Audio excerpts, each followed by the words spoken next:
मैं हूं अनजान और आप सुन रहे हैं चांदपुर की हवेली, एक रहस्यमयी और खौफनाक प्रेम कथा।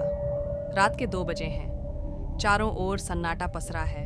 चांदनी जमीन को चुपचाप चूम रही है और हवाओं में कोई पुराना गम तैर रहा है। एक कार रुकती है, दरवाज़ा खुलता है। एक अकेली औरत, नैना, उस वीरान हवेली की ओर बढ़ती है।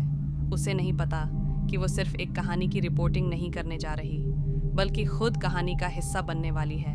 क्योंकि उस हवेली में कोई अब भी इंतज़ार कर रहा है, प्यार के नाम पर, मौत के बाद भी। रात के 2 बज चुके थे। नहाई हुई सड़कों पर चांद की रोशनी बिखरी थी। चारों तरफ सन्नाटा था, इतना गहरा कि अपने ही कदमों की आहट डराने लगे।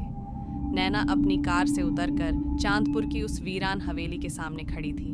वही हवेली जिसके बारे में कहा जाता था कि वहाँ एक नई नवेली दुल्हन की आत्मा अब भी भटकती है। कोई उसे देख नहीं पाया था, मगर उसकी चूड़ियों की झंकार, उसकी सांसें और उसकी रातों की सिसकियाँ अब भी दीवारों में दर्ज थीं। नैना एक जानी मानी पत्रकार थी और उसे ये कहानी अधूरी लगती थी। उसे सच जानना था। कैमरा ऑन किया, माइक लगाया और हवेली के दरवाजे को धीरे से खोला। भीतर एक अजीब सी सिहरन थी, जैसे हवेली अब भी किसी के इंतजार में जिंदा थी। दीवारों से लिपटी सीलन और जमीन पर बिछी धूल के बीच कुछ और भी था, एक अदृश्य स्पर्श जो बार बार नैना की पीठ को छू रहा था। अचानक एक कमरा खुद ब खुद खुल गया। अंदर एक बड़ा सा पलंग, पुराने जमाने का शीशा और उस पर लाल जोड़े में सजी एक औरत की परछाई। नैना ने सांस रोकी।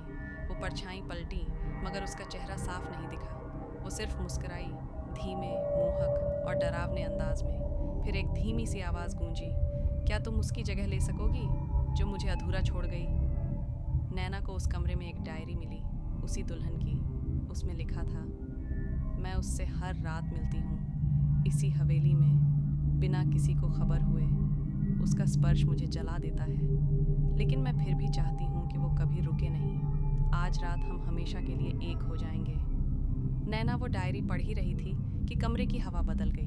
मोमबत्तियाँ अपने आप जल उठीं, पलंग पर सिलवटें बनने लगीं, जैसे अभी अभी कोई वहाँ लेटा हो या अब भी हो। फिर नैना की कलाई किसी ने कस कर पकड़ी, ठंडी लेकिन मजबूत उंगलियाँ। और फिर उसकी गर्दन के पास किसी की गर्म सांसें। आवाज़ फिर आई, तुम वैसी ही हो जैसे वो थी, डरती नहीं मगर चाहती भी हो। नैना के दिल की धड़कनें अब ज़्यादा तेज़ थीं, डर और उत्तेजना दोनों के बीच झूलती हुई। उसने आंखें बंद की और सब कुछ धुंधला हो गया। अगली सुबह जब गांव वाले हवेली में घुसे तो अंदर कोई नहीं था, बस वो डायरी खुली पड़ी थी और आखिरी पन्ने पर लिखा था, मैंने उसे पा लिया है, अब कोई अधूरापन नहीं, मैं यहीं रहूंगी उसकी बाहों में हमेशा। क्या नैना ने हवेली के रहस्य को जानने की कीमत अपनी रूह से चुकाई, या वो सच में किसी अधूरी आत्मा का इंतजार थी?